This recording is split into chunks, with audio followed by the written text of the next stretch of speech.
இவன் உள்ள போய் ஜெபம் பண்றான். இல்ல வெளியே ஜெபம் பண்றான்னா நெருக்கத்துல தான் கர்த்தரை கூப்பிடணுமா? ஏன் விசாலா இருக்கும் போது ஜெபம் பண்ணா? தினத்தோட ஜெபிக்கிறவங்க எத்தனை பேரு?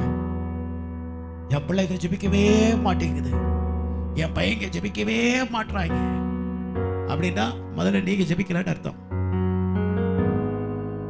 நீங்க சரியில்லைன்னு அர்த்தம்.